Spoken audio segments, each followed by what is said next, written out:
Nellore rural నియోజకవర్గంలో 11 క్లస్టర్లలో MLA Kotamreddy Sridhar Reddy కుమార్తె సాయి వైష్ణవి పరిశీలించారు. మహిళల పేరుతో స్త్రీశక్తి అనే తీర్మానాన్ని ప్రవేశపెట్టడం అద్భుతంగా ఉందని ఆమె పేర్కొన్నారు.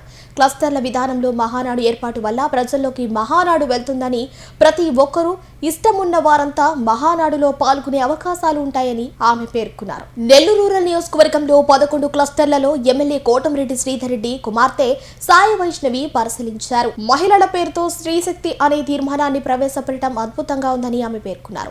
క్లస్టర్ల విధానంలో మహానాడు ఏర్పాటు వల్ల ప్రజల్లోకి మహానాడు వెళ్తుందని, ప్రతి ఒక్కరూ ఇష్టమున్న వారంతా మహానాడులో పాల్గొనే అవకాశాలు ఉంటాయని ఆమె పేర్కొన్నారు. అన్ని దేశాల్లో కన్నా మన భారతదేశానికి, మన సమాజానికి ఒక ప్రత్యేక గుర్తింపు ఉంది. ఈ ప్రత్యేక గుర్తింపుకి ప్రధాన కారణం మన సమాజంలో మన కుటుంబానికి ఇచ్చే ఒక ఇంపార్టెన్స్.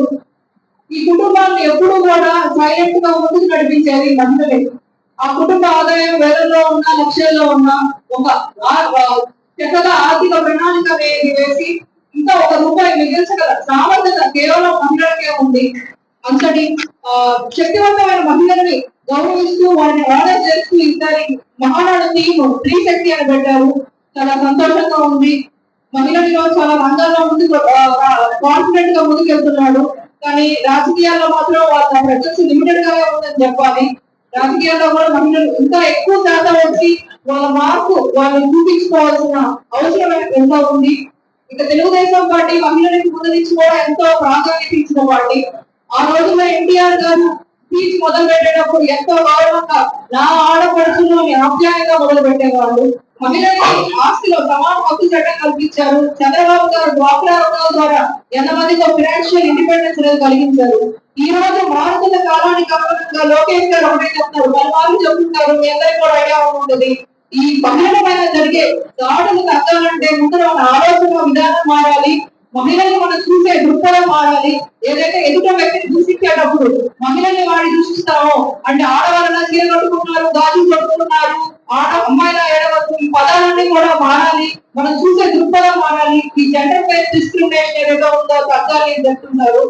ఇవన్నీ కూడా ఆ రోజు ఎన్టీఆర్ గారి స్క్రిప్ట్ ఇక్కడ లోకేష్ గారు కంటిన్యూ చేస్తున్నారు.